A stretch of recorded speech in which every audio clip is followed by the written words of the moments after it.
tardes, amigos. Aquí estamos con ustedes en perspectiva. Estaremos en la entrega de hoy el licenciado Manuel Gómez y Grisel Cruz quien les habla. Esperamos que nuestro conversatorio de hoy sea de su agrado y lo compartan con nosotros. Licenciado, buenas tardes. Buenas tardes, ¿y usted? Bueno, estamos Feliz aquí, de estar licenciado, compartiendo este momento con usted, y tratando de orientar a la población y llevarle un mensaje. así mismo, con las mejores intenciones de llevar las mejores orientaciones dentro de nuestro humilde entender. Pues vamos arriba, licenciado, con los comentarios de hoy. Bien. Que sé que usted Sí, siempre... licenciada, antes de iniciar el programa, usted abordaba un tema muy interesante que es sobre la Universidad Autónoma de Santo Domingo, que el 30% de sus recursos lo estaban utilizando para nivelar a los estudiantes que ingresaban. Yo quiero hacerle un recordatorio que cuando yo entré a la Universidad Autónoma de Santo Domingo, se daba lo que se llama el colegio universitario, que le llamaban CUP. Era una serie de filtros donde usted pasaba a facultad, si usted reunía las condiciones, ahí se filtraba, ahí se daban cuenta, si usted tenía alguna deficiencia en algo, pues lo reforzaban, pero ahí usted pasaba un sedazo de que cuando usted pasara a cursar los estudios superiores, pues sabían que no iba a tener ningún tipo de inconveniente y por ende la inversión que se iba a hacer, ese capital que se iba a hacer en ese ser humano para su formación académica, pues iba a ser loable. ¿Qué pasó? Producto de que ese filtro dejaba mucha gente que tenía que readecuarse, o sea, prueba académica, en todos los sentidos. ¿Qué pasó? Pues esa gente que quedaba rezagada, que no pasaba el colegio universitario, que no pasaba el filtro, comenzó a protestar. Entonces aquí, por la politiquería, pues se logró verticalizar el colegio. Es decir, quitar el colegio y mandarlo directamente a facultad, donde esas materias iban cruzando y la persona entraba a la carrera.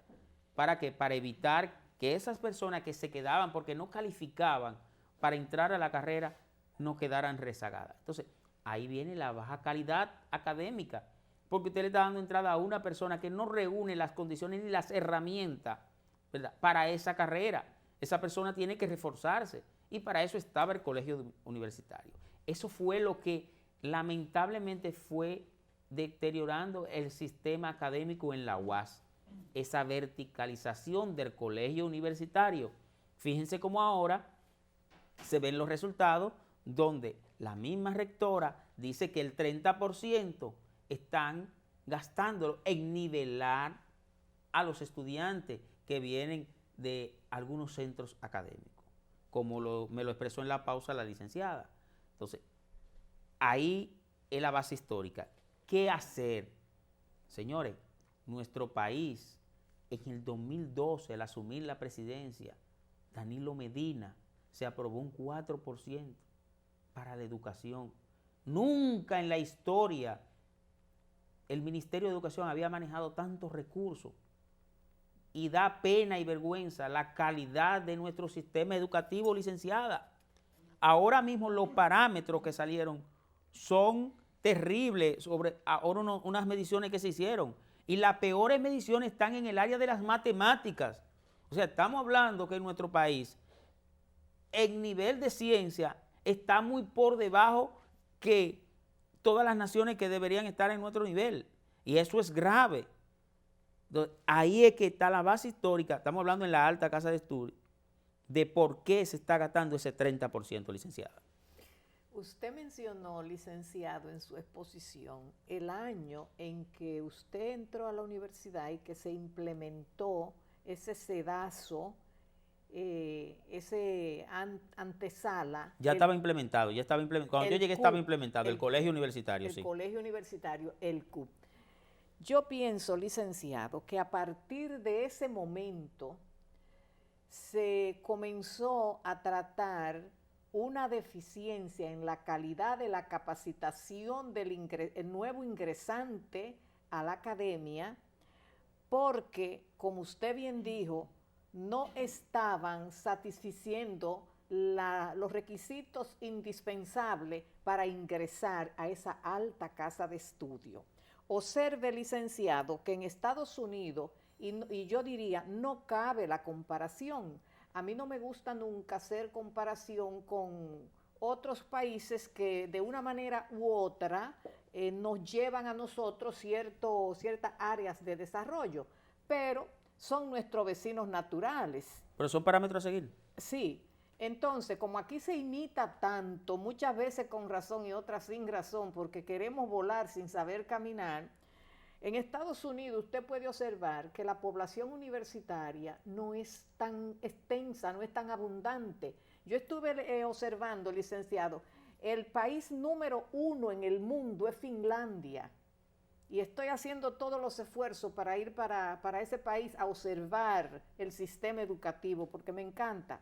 El país número 1 en el mundo es Finlandia en educación. Está en el número 1, de acuerdo a los estudios de los organismos internacionales que dan seguimiento a esta área. Pero si usted observa, porque yo busco y observo las aulas a través del internet, si usted se da cuenta cómo es el sistema, es totalmente diferente a nosotros. Y fíjese que nosotros hemos quedado muy mal parados en esos mismos estudios. Estamos en los lugares últimos. Lo que quiere decir, licenciado, que hace aproximadamente 20 o 25 años, nuestro sistema educativo ha colapsado. Para mí nuestro sistema educativo está fracasado. Y usted sabe dónde yo sitúo el fracaso en la sociedad, en la conducta social. Y usted sabe por qué yo hago énfasis en esta parte. Y ese es mi punto de vista. Porque la academia y el hogar son los responsables de pulir, de moldear el ciudadano ideal. Claro está, la familia número 1 con la participación estrecha del Estado, sobre todo mientras el individuo es menor de edad.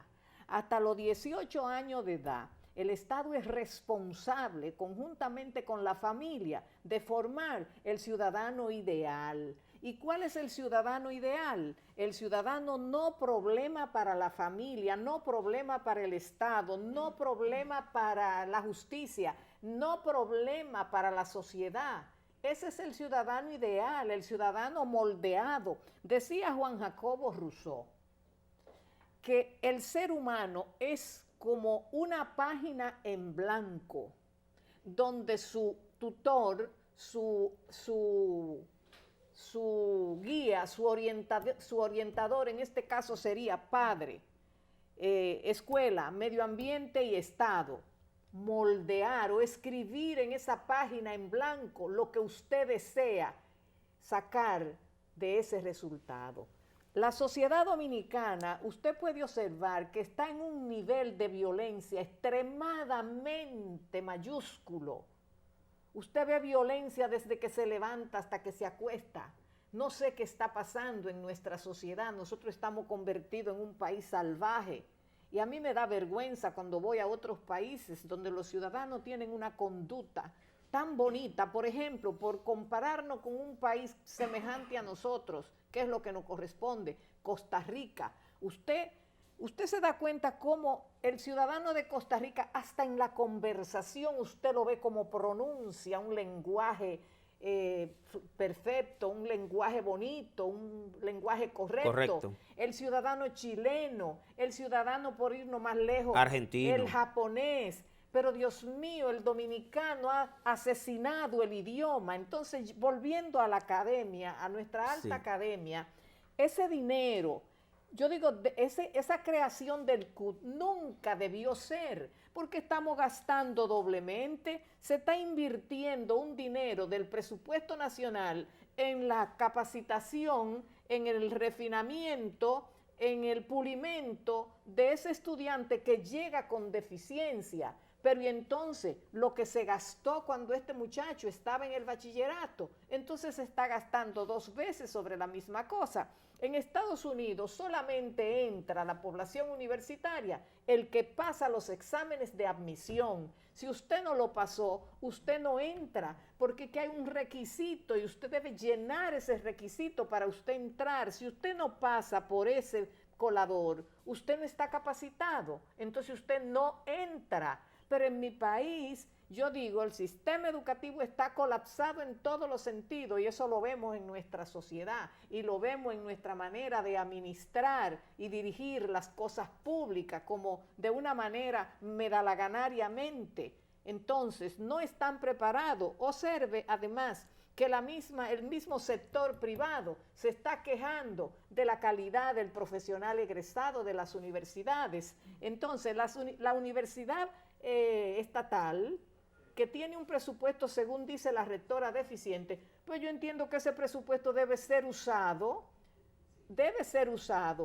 estrictamente en los puntos indispensables. Si ese estudiante, que generalmente ella se refiere a lo que provienen de educación pública, claro está, a la Universidad del Estado, es prácticamente para la clase media y para todo aquel que tiene recursos limitados, porque el que puede se va a otras universidades. Entonces, ese estudiante no solamente ha fracasado en matemática, como usted dice, pero oiga, yo que vivo en las aulas, estudiante universitario, licenciado, en una composición de 15 o 10 líneas, usted le encuentra 10 y 15 faltas ortográficas en las mismas universidades. Sí. Entonces no es que y conversando, ahí es que la cosa es seria, licenciado, no es en la matemática, es un fracaso total en el sistema educativo dominicano que las autoridades deben abocarse a hacer una revisión y una reingeniería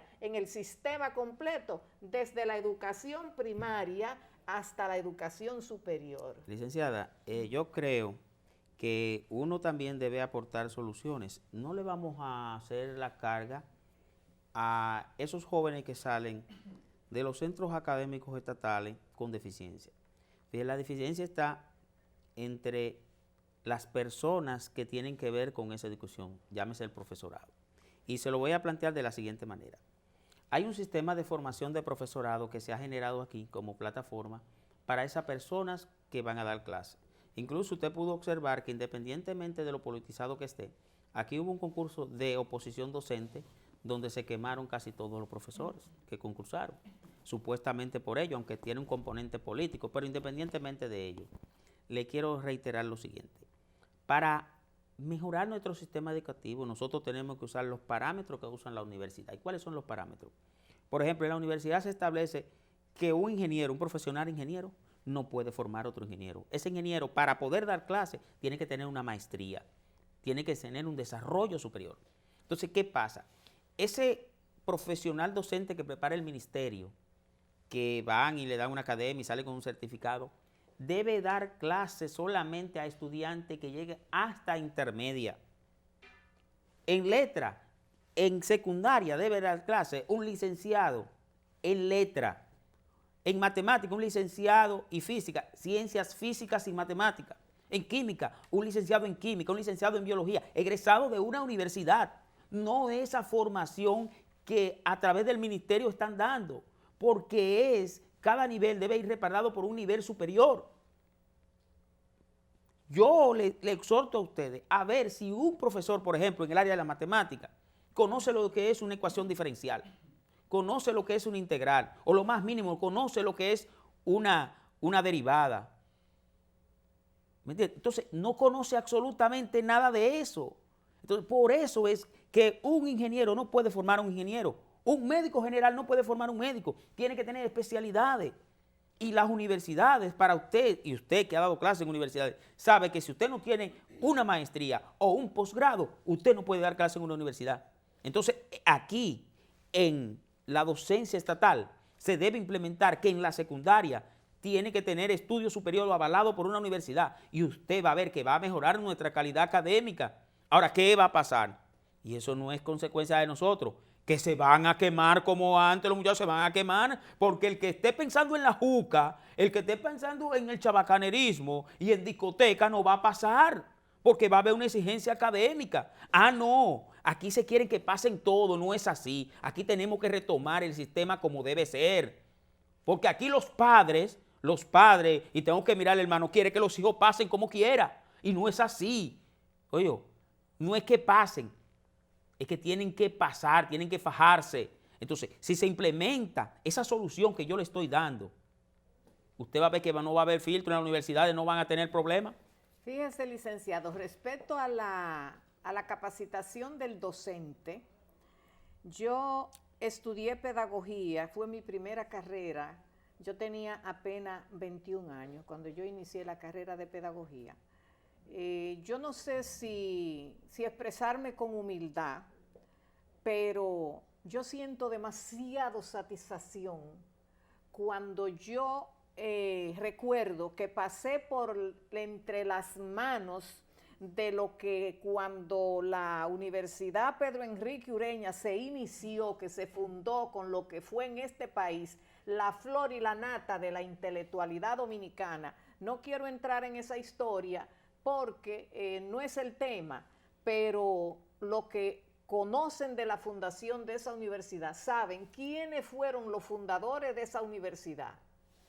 Y en ese entonces la carrera estrella, la carrera élite del Estado era pedagogía. El Estado en ese tiempo, y yo fui beneficiaria de esa oportunidad, a nosotros se nos dio un 50% de beca por el Estado. En la entonces Pedro Enrique Ureña, que usted sabe muy bien lo que fue esa universidad por un determinado tiempo. Ahora se está levantando y volviendo a hacer lo que fue en aquel tiempo, pero no está, aunque tiene muy buenos profesionales como docente, pero no es aquel elenco de hombres y mujeres de letras, no solamente de letras dominicanas, sino de manera internacional. Allí estaba, y lo que saben de esto saben a quiénes voy a citar. Allí estaba don Malaquía Gil, profesor de nosotros en la carrera, Glass Mejía, Iván Alfonseca, Estervina Matos, Papito Berger, don Mariano Lebrón Sabiñón. Había una estrella que nunca olvidamos, nunca, que yo creo que fue el primer doctor en pedagogía que estudió, me parece que en Estados Unidos o en Inglaterra, que fue también en ese entonces el director del Instituto Técnico Pedagógico, en lo que entonces era la Secretaría de Educación, el doctor Rafael David Lora Beltrán, que era una estrella. Yo no he visto, jamás en la vida he tenido el privilegio de volver a ser alumna de una estrella en el área pedagógica como fue don Rafael David Lora Beltrán. Y lo que saben lo que estoy hablando, saben a quién estoy yo mencionando. En ese entonces la universidad tenía un abanico de opciones para el estudiante de la carrera elegir el área que prefería según su vocación, y ahí entraba lo que era el área de jardín de infante, el área de primaria, el área de intermedia, el área de secundaria, el área de educación superior, el área de letras y sociales, pedagogía pura, educación especial. Era un abanico de opciones para que el estudiante escogiera según su vocación el área que prefiriera. Pero eso se perdió, Y el Estado, con estos cambios bruscos y minúsculos que ha sufrido a través del tiempo, no ha sabido valorar esa pléyade de pedagogos bien preparados que egresó la UNPU en esos tiempos. Y andan por ahí, y yo soy parte de ella, yo soy parte de ese grupo. Pero hemos recibido muchas decepciones, porque le voy a hacer una pequeña referencia, no voy a mencionar el nombre de una prestigiosa universidad a la que yo pertenecí por mucho tiempo. Hubo un rector que mantuvo con mucha dedicación, mucho amor, la disciplina, la importancia de lo que era un profesor del área y distinguir lo que es un pedagogo especialista en el área y lo que es un profesor que profesa una carrera. Es diferente. Profesor profesa la carrera de la que usted es especialista, abogado, ingeniero, médico, pero el pedagogo no necesariamente tiene que ser ingeniero, tiene que ser esto, tiene que ser aquello, para impartir docencia, porque es que el pedagogo sabe lo que tiene que hacer, cómo proceder, y esa literatura que va a enseñar, aunque no sea especialista en ingeniería, en medicina, sabe cómo va a introducir esos conocimientos, porque la literatura está escrita y nada más tiene el estudiante que buscarla. Es decir, que el experto en la materia es el que sabe cómo va a formar ese muchacho. A nosotros se nos exigía hasta cómo ir vestido a las aulas, hasta cómo ir maquillado a las aulas, a la mujer, el hombre, cómo debe ir vestido. Si es la ética profesional, a nosotros se nos enseñaba hasta cómo gesticular frente a las aulas, porque el maestro es un artista que tiene que servir de ejemplo y de modelo a sus alumnos. Hasta la manera de hablar se nos enseñaba, y también se nos enseñaba la importancia que tenía el binomio familia-escuela, familia-colegio. Hoy en día la escuela se ha desvinculado totalmente de la familia, y eso no puede estar jamás separado. Entonces, ¿qué hemos visto a lo largo de...? Se ha desvirtuado la naturaleza del pedagogo y mire la sociedad que tenemos, porque la escuela es la que forma el ciudadano. Y le decía sobre esta universidad que yo le iba a comentar, hubo un cambio de rector, y como cada individuo es un pequeño mundo en miniatura, así decía mi abuela, cada cabeza es un mundo en miniatura, y cada quien tiene su propia verdad. Muchas veces usted muere con su propia verdad, aunque no sea la verdad de la mayoría, porque usted con su ego inflado se cree que su verdad es universal y es absoluta.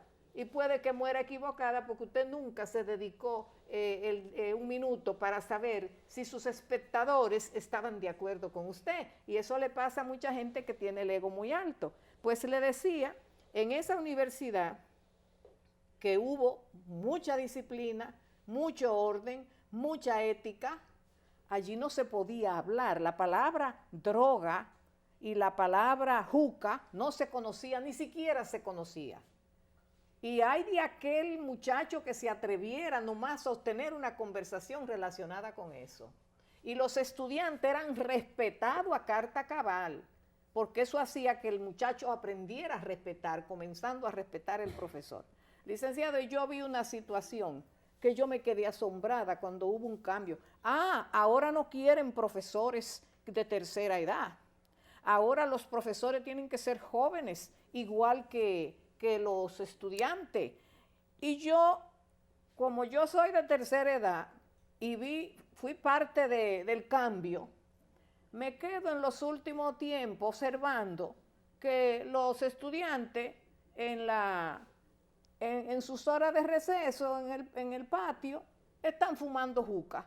Cuando yo veo esto... ¿En el patio universitario? Sí, señor, sí, señor. Cuando yo veo esto, los muchachos en el patio, y no solamente fumando juca, y los cigarrillos estos que se usan... Electrónico. Sí, sí, sí. Cuando yo veo esto, bueno, usted sabe que nosotros no estamos formados, para esto. Sí. Y además, los años que yo tengo en la docencia, nunca yo había visto esto en esta misma universidad. Y yo me quedo así, mirando, pero fui impactada totalmente.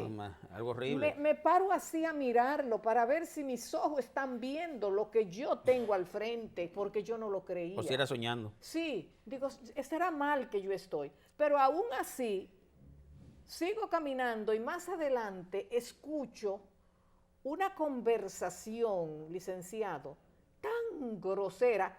Y yo que escucho aquel vocabulario tan inapropiado en una universidad, sí, me paro al lado de ellos para que me vean que yo estoy ahí. ¿Qué va? No se inmutaron. Y la conversación siguió. Entonces yo viendo esta conversación, viendo la juca y la cosa en el patio, yo voy y me quejo a la dirección de mi escuela. Licenciado. Y ellos lo que explotaron fue las risas como... Profesora, actualícese. Ay, Dios mío. Actualícese, profesora.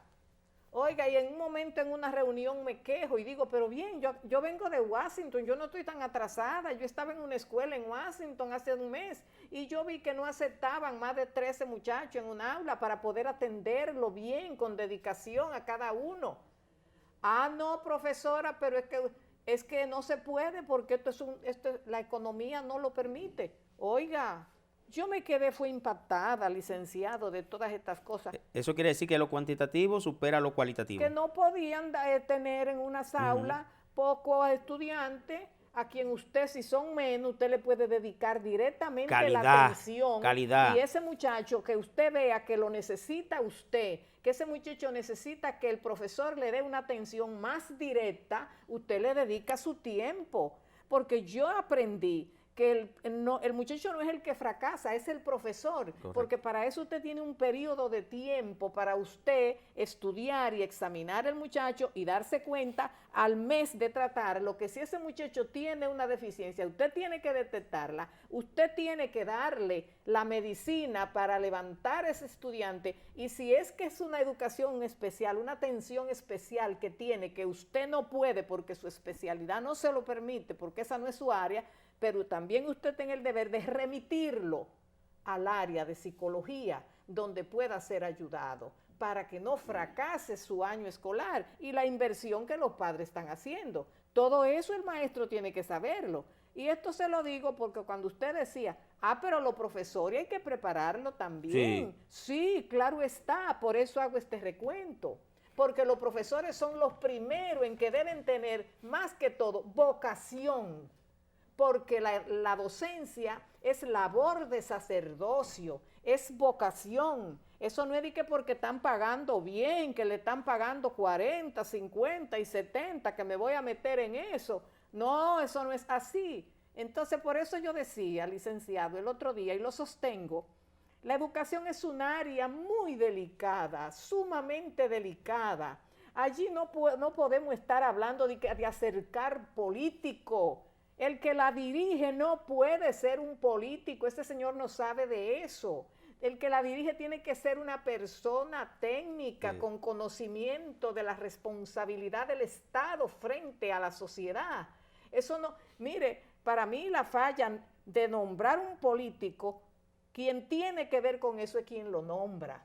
Licenciada, yo quiero agregarle algo a esa exposición que usted hizo, que es muy educativa, con algo que yo pude observar así mismo. Sucede que a mí me hicieron una invitación al auditorio Pedro Mir de la Biblioteca de la Universidad Autónoma de Santo Domingo. Como a mí no me gusta llegar tarde, pues llegué muy temprano, como 45 minutos antes de la actividad, y en la UAS siempre hay embajadas, que son la gente de cada pueblo, tiene un rinconcito con su banco que se llaman embajadas, que de Yaguate, que de allí, que de ahí, cada municipio, embajadas. En esas embajadas, antes los estudiantes iban y debatían, hacían coloquios, que esto, cosas políticas, todo, siempre era debate. Y yo hice así, y hice un recorrido por esas embajadas que están el grueso está en un solo sitio. Y cuando observo a todos los estudiantes mudos, todos con un celular. Pero me acerco y voy chequeando los celulares porque puede ser que estén leyendo un libro en el celular, lo que sea. Todos estaban metidos en WhatsApp, o en Facebook, o en Instagram, en las redes sociales, mirando fotos o chateando. O sea, le estoy hablando que un espacio que era donde los estudiantes iban a exponer sus ideas, sus criterios sobre una clase, sobre esto, se exponían, debatían y todo eso, se ha convertido en un área donde se sientan a compartir, pero comparten cada quien con un celular, no se dirigen la palabra, o sea, el nivel de socialización se perdió, el nivel de debate y de compartir ideas se perdió también. O sea, estamos hablando que esta generación no se está enriqueciendo, porque la tecnología que debe ser usada para enriquecerse, la están usando para desperdiciar el tiempo. Y eso lo vemos en los lugares de trabajo. Vemos donde personas descuidan su trabajo por estar con el celular. Y cuando usted le hace una corrección, usted es casi el enemigo de ellos. Y usted lo que quiere es que conserven su trabajo. Y eso lo estamos viendo en todas partes. Que la tecnología ahora, en lugar de estar haciendo, más bien está haciendo daño. Vemos en las calles las personas conduciendo, que casi chocan, provocan accidentes, con un celular en la mano. Estamos hablando de que la tecnología, hay que tener educación para usar la tecnología, formación, ¿para qué? Para que ella no te utilice a ti, sino usted la utilice, ella la controle. Y eso es todo. Es como en la vida, usted tiene que tener el control sobre las cosas. Si usted no tiene el control sobre las cosas, sino la cosa sobre usted, estamos fallando. Y eso pude observar en la Universidad Autónoma de Santo Domingo ese día que fui a esa actividad y de un recorrido por las embajadas, cómo todo se había transformado, cómo todo había cambiado. Licenciado, yo he escuchado en estos días, no puedo hablar con la debida propiedad porque no tengo entre mis manos los elementos indispensables para yo mostrar lo que he oído en estos días en diferentes medios de comunicación, y de ser así, cuando yo escuché esto, yo no sé, licenciado, describir lo que yo sentí. ¿Y qué fue lo que usted escuchó? Bueno, escuché dos comentarios que, de ser así, esto es imperdonable. Es imperdonable por lo que yo acabo de exponer del concepto que yo entiendo que es la educación, el sistema educativo, lo que es una academia. Oí decir en algunos medios, que no viene al caso citarlo, dos situaciones totalmente, yo diría, grosera. Yo la calificaría, en caso de ser cierto, la calificaría de abusiva, grosera, impertinente. Todos esos calificativos negativos yo le daría, comenzando por el ministro de Educación, de ser esto cierto. Escuché que en una provincia o un municipio, me parece que de la frontera, un diputado, no sé quién, un diputado de esa comunidad, supuestamente envió una carta al director de una escuela pública primaria ordenándole, porque en las provincias los diputados y senadores son los jefes de todo el mundo, ordenándole que reuniera el personal bajo su dirección de esa escuela para que lo pusiera a disposición de un meeting de un político que supuestamente iría a esa provincia ese día a echar un discurso no sé dónde. Ese fue un caso, y le voy a citar... Antes de usted ese caso a mí me llegó por las redes sociales, y eso ocurrió en Independencia, donde tenía una labor de proselitismo el candidato del darwinismo Gonzalo Castillo, y la comunicación llegó, incluso hay una señora que habló, que no voy a expresar porque usó términos no adecuados para usarlo en su programa, pero está en mi WhatsApp, según eso que circuló en las redes, que usted está, supuestamente, esa persona, como pertenecía a la facción del leonelismo, pues se quejó y dijo cosas ahí un poco incómodas, y por ahí mismo mandaron un escaneo de la misma carta. Ese hecho fue en esta semana que ocurrió y circuló viralmente por todas las redes y por WhatsApp, no solamente en ese medio que usted lo escuchó. Otro caso, licenciado, fue supuestamente en San Juan de la Maguana. Un senador supuestamente se apersona a una escuela pública. Con el perdón, licenciada, vamos a ser específicos. Si es un senador, el único senador que debe ir, el senador por San Juan, que es Félix Bautista, ya bueno, porque representa la provincia. Como yo no ando cerca de esa gente, ni del Exacto. poder, ni conozco a ninguno, el que sea, pero un senador, Félix Bautista, si apersona a una escuela pública en San Juan de la Maguana, supuestamente con unos camiones llenos de mochila y de otros útiles, no sé porque no lo he visto, pero supuestamente esas mochilas iban marcadas con fotos y alusiones a partido y a político. Según la descripción de lo escuchado, esa persona llega frente al plantel tenía un portón, un seguridad, le ordena al seguridad que abra la puerta. El seguridad, que no tenía órdenes de la directora o director, se niega a abrir la puerta, a lo que hubo un exabrupto supuestamente.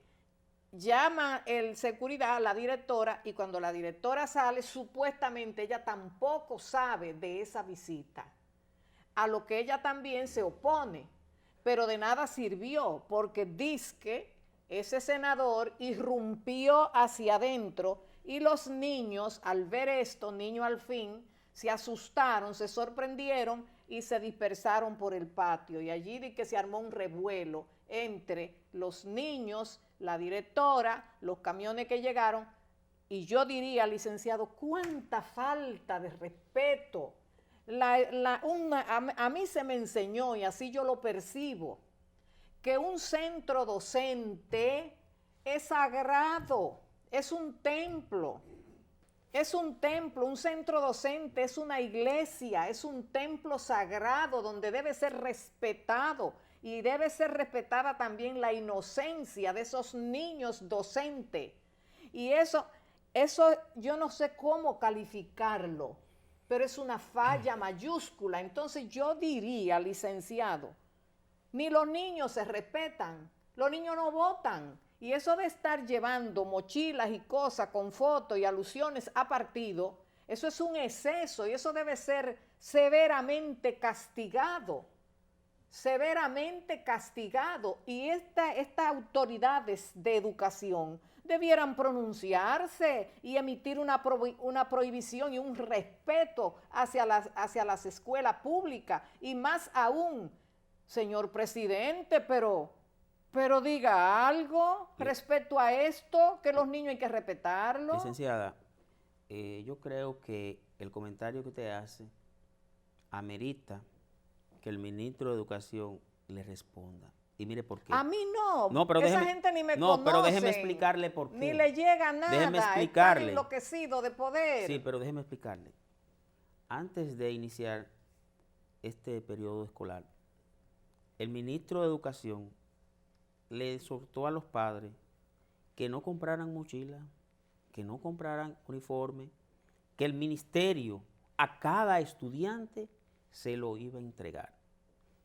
El ministerio tiene suficientes recursos. En tal sentido, si el ministro de Educación dice eso, ningún partido político, ningún candidato político debe tratar de suplir una necesidad que supuestamente el Ministerio de Educación dijo que la cubría y que tiene los recursos para el mismo.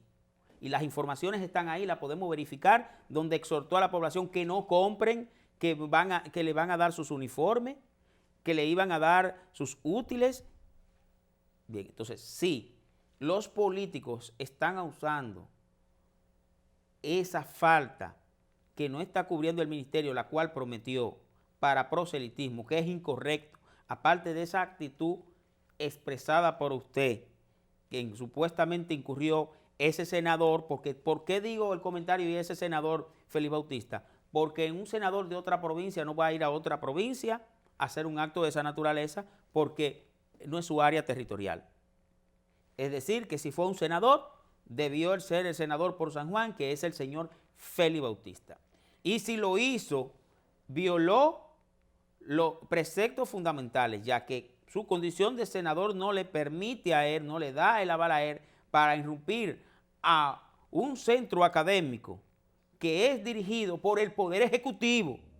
Óigame bien, que esas no son funciones de un legislador, por el Poder Ejecutivo. Irrumpirlo de esa manera. Si él quiere aportar algo a la educación, debe ser a través del mismo ministerio. Colaborar, ponerse de acuerdo con el ministerio, si quiere hacer algún aporte, es bien recibido, pero haga a través del ministerio.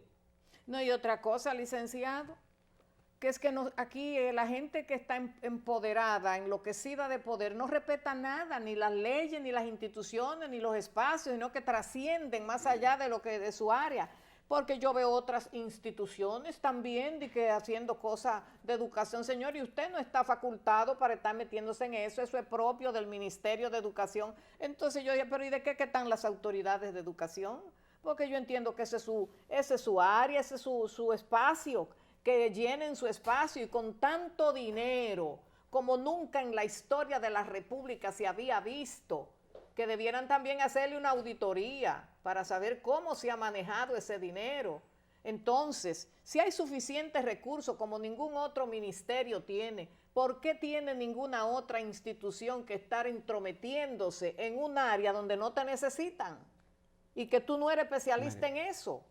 Usted sabe y reitero, licenciado, como esta gente están, y digo así porque Ajá. yo no soy amiga de nadie ni de ninguno, como esta gente están tan ñoña y tan engreída, y que se ofenden hasta con el pétalo de una flor si usted lo toca porque son soberanos. Yo estoy hablando de un supuesto porque yo reitero, no tengo entre mis manos las pruebas que ojalá yo haberla tenido para presentarlas aquí. Yo estoy haciendo este comentario porque me duele. Y si yo hubiera tenido hijo, nieto en esas escuelas, yo me pronuncio para que respeten mis hijos e invito a los padres de familia que tengan sus hijos en escuelas donde se produzcan esas situaciones, que se empoderen, que se unan y que exijan respeto a sus hijos. Y reitero, hablo en este tono porque yo soy pedagogo y he ejercido mi profesión con mucha dedicación y con mucho amor durante varias décadas, y yo sé lo que esto significa.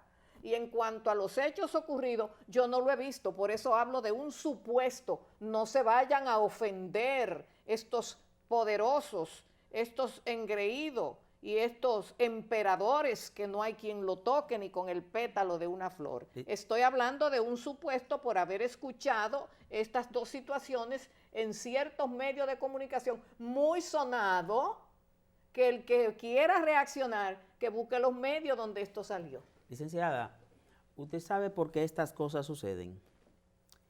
El comentario que le voy a decir de por qué suceden estas cosas es un comentario subjetivo. Y le digo subjetivo que la productora de este programa no tiene ningún tipo de responsabilidad a lo que voy a expresar. Es que una persona autista es una persona desconectada de la sociedad. No se da cuenta de lo que ocurre en su entorno, de lo que pasa. Es una persona que vive en su mundo, encerrado en su mundo. Entonces parece que la República Dominicana tiene un presidente autista. Está desconectado completamente de la sociedad. Porque aquí suceden las cosas y usted no ve una posición de un presidente. Aquí los generadores han apagado el país y el presidente no habla. Aquí tenemos un problema que no hay agua, el presidente no habla. Aquí tenemos un problema de educación, el presidente no habla. Aquí tenemos un problema que tenemos a la DEA y al FBI, problemas graves del narcotráfico con narcotraficantes ya con pruebas directas y el presidente no habla. O sea, aquí pasa, tiembla la tierra y el presidente no habla. Viene un ciclón, el presidente no habla. Estamos ante un presidente autista, desconectado completamente de la sociedad dominicana, y eso es lo que está pasando aquí. Todo el mundo hace lo que le da la gana. Esto está manga por hombro, y ahora más que no es precandidato, pero tiene uno. Pero estamos hablando de un hombre que está desconectado con su sociedad. Mire a ver si hay un pronunciamiento. Entonces tengo razón a decir que nuestro presidente es un autista. Bueno, yo pienso, licenciado, que él se siente tan bien acompañado, según él, que él tiene un equipo de ministros que hacen lo que le da la gana. Incluso hay ministros que cuando algún ciudadano de bien reclama los abusos, sobre todo reclamo de los abusos de espacio público ocupado por personas desaprensivas y violadores de la ley, lo hacen preso. Aquí hay ministros que han hecho preso a ciertos ciudadanos por haber reclamado el robo de los espacios públicos que nos corresponde a todos los ciudadanos. Entonces él dirá, bueno, déjamele dejar eso a esos ministros que son quienes me están haciendo el trabajo. Pero parece ser que esa confianza que se han tomado esos ministros se ha ido muy lejos, se le ha ido la mano. Han usado el poder excesivamente. Entonces, licenciado, la situación está un poco delicada. Bueno, yo creo que lamentablemente usted siempre le está sacando el cuerpo al componente político, pero yo creo que eso es lo que más daño le está haciendo a nuestra sociedad, a tal sentido de que ya aquí todo lo que se habla es de política, desde ahora hasta el año que viene todo va a ser de política, y un tema tumba otro tema, y cualquier tema, aunque no tenga vinculación política, lo politizan. Entonces, licenciada, no podemos sustraernos a ello. Estamos viviendo en un país que está completamente politizado. Y por lo que usted dijo anteriormente, ese bajo nivel de educación permite que la política use el clientelismo y utilice a las personas porque no hemos desarrollado. Así pues, licenciada, lamentablemente a usted no le gusta hablar de política, pero todo está politizado. Sí, y ya no tienen mareado, licenciado, y a nosotros los ciudadanos que no incursionamos en esas áreas peligrosas, pues yo eso le tengo como un stop, porque yo la política de mi país no la considero política, yo la considero un negocio altamente peligroso y el único compañero que yo le encuentro a ese negocio de la política en mi país es el narco. Ellos sí se entienden, ese es un binomio inseparable. Pero aquí la gente decente y la gente que ama su país, que respeta a la sociedad y su país, no tenemos espacio. Y hay de nosotros si levantamos la voz. Bueno, hay de nosotros. Yo creo que nosotros lo que debemos luchar es porque un término que llamamos moral vuelva a la política, que se sacó de la política, y que deje la política de ser el arte de lo conveniente, sino sea el artífice y el arte de hacer lo correcto. Cuando cambiemos eso, mejoraremos. Bueno, yo no creo, licenciado, que persona íntegra y persona decente quieran incursionar en la política. Pero es la manera de transformar y de cambiar, licenciada, porque ese es el gran problema que tenemos hoy en día, que las personas que tienen valores, precisamente por la bajeza que tiene nuestro componente político, no quieren incursionar. Y como personas como usted, que no quieren enfrentar ese fenómeno para luchar y cambiarlo, ellos siguen creciendo y siguen alimentándose, porque son los parásitos que hacen, se alimentan a expensas de otros. Entonces nosotros no podemos permitir que esos parásitos sigan alimentándose. Tenemos que cortarle el suministro. ¿Y cómo podemos hacer? Empoderándonos, ¿verdad? Las personas correctas, participando y haciendo ver que esto sí puede cambiar, que sí podemos otra vez introducir la moral en la política, es lo que le estoy reiterando, porque si no, van a seguir ellos gobernando a la gente de buenos principios. Bueno, por el momento eso es lo que tenemos. La persona de buenos principios somos un estorbo. Y yo me incluyo dentro de las personas respetuosas porque a mí se me formó con principios morales y respetuosos. Y yo respeto. Ahora, yo no me considero estar dentro de ese paquete. Yo respeto el derecho ajeno, pero también a mí se me enseñó a exigir el mío. Licenciada, sí. Lamentablemente la gente piensa que tener poder y dinero es lo que importa, sin importar el costo. Y eso hay que revertirlo. Hay que pensar que el servidor público es una persona que es un servidor y debe sentirse orgulloso, que está ahí para servir, no para servirse.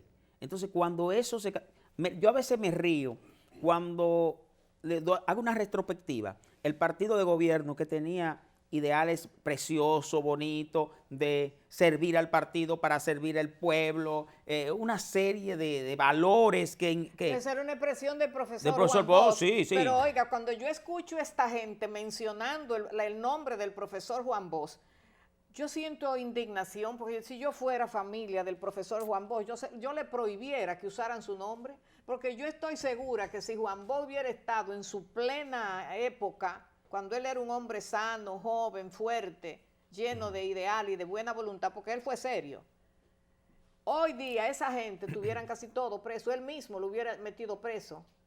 Ahora yo digo, ellos no tienen que estar usando el nombre de Juan Bosch, porque cuando Juan Bosch murió, ya hacía tiempo que él se había retirado de ese partido porque estaba disgustado con todo ello y se retiró. Él le dio la espalda a ello porque no estaba de acuerdo con ello. Entonces, si estos son los alumnos, pues están dañando el buen nombre del profesor, no debieran usarlo, porque el profesor ya no quería saber de ellos. Cuando el profesor murió hacía tiempo que ya no quería saber de ninguno de ellos, por algo era. Sí, yo quiero agregar que después de la caída del régimen de Rafael Leónidas Trujillo, aquí hemos tenido 3 grandes líderes.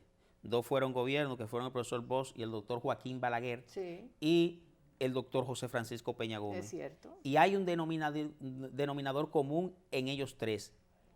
Ninguno amasó por fortuna. Exacto. Su liderazgo y sus ambiciones no era amasar fortuna. Sí, señor. Todo lo contrario que ha pasado con los políticos que dicen haber seguido la trayectoria de ellos. Eso es mentira y es falso, porque ellos demostraron que sus convicciones, que sus ambiciones no eran amasar fortuna. Independientemente de la disimilitud de cada uno de ellos, sí eso tenían en denominador común. Y yo quiero que me digan cualquiera de sus seguidores si siguen esos principios. Lo primero, que el Partido de la Liberación Dominicana se ha convertido en una corporación económica. Ese partido no necesita el sector privado para sustentar una candidatura de cualquier índole. Ellos mismos se solventan. ¿Y qué quiere decir eso? Bueno, señores, vamos a poner los pies sobre la tierra y vamos a poner la tilde donde van. Esa es la realidad que tenemos y tenemos que revertirla. Tenemos que volver a los valores, tenemos que pensar en lo cualitativo, no en lo cuantitativo. Y eso que nosotros a través de los medios le tenemos que llevar a la población, que tenemos que volver a la calidad, a la moral. Por eso hay que luchar. Y desde aquí eso hay que fomentarlo, desde ahora, y llevarlo a la juventud, porque ese es el futuro que tenemos, que le están dando una mala señal, que la juventud ve que la riqueza no importa cómo sea, conseguir una jipeta, sea vendiendo droga, metiéndose a políticos, defalcando al Estado. ¿Ese es el mensaje? No, tenemos que revertir eso. Hay cosas que son más satisfactorias y que llenan de satisfacción al ser humano para toda su vida y de orgullo para él y toda su familia, y eso es lo que tenemos que fomentar. Licenciado, cambiando el tema, pero casi relacionado uno con otro. Fíjese, yo estuve dándole un poquito de atención a esta sentencia del Tribunal Constitucional que se ha hecho sentir, y es en el sentido de que el tribunal, dice así, elimina la pena por difamación en la ley electoral. Me parece muy bien, porque, licenciado, primeramente creo que ese proyecto de ley lo sometió un legislador. Porque se molestaba porque lo difamaban. Yo entiendo que estuvo de más, porque el Código Penal tiene una figura jurídica que se llama difamación e injuria. O sea que no había que someter este proyecto de ley, porque ya el Código castiga la difamación, no solamente de un funcionario. Ahora, desde el momento en que usted ocupa un cargo público, usted tiene que saber que usted está en el espejo de millones y millones de espectadores. Si usted no sabe ser funcionario público, no se mete en eso, porque usted es una figura que está siendo observada 24/7 por el mundo entero hoy con la rapidez de la tecnología. Y si usted está consciente de que usted no es pasible de que se hable mal de usted, solamente usted tiene que irse al Código Penal y iniciar inmediatamente un proceso de demuéstrame. Digo, ahora es muy difícil porque los testaferros están de moda. Entonces, aquí hay algo que cualquiera en campaña habla mucho disparate, y yo digo disparate porque lo que usted no va a cumplir no lo prometa. Y ojo votante, ojo población, no te lleve de promesa. Yo recuerdo textualmente que el presidente actual, cuando estaba en campaña, dijo que al solo rumor público actuaría contra la corrupción. Entonces, al solo rumor. Y en materia penal hay dos vertientes. Cuando usted pone la querella directa, usted se hace responsable de la querella. Pero el rumor también, el Ministerio Público está en el deber de investigarlo sin que ningún ciudadano haga una querella directa, sino un rumor público. Y también es el deber de la justicia penal. Pero yo no he visto eso. Y porque haya un rumor, usted se va a enojar de que usted va a someter por un rumor.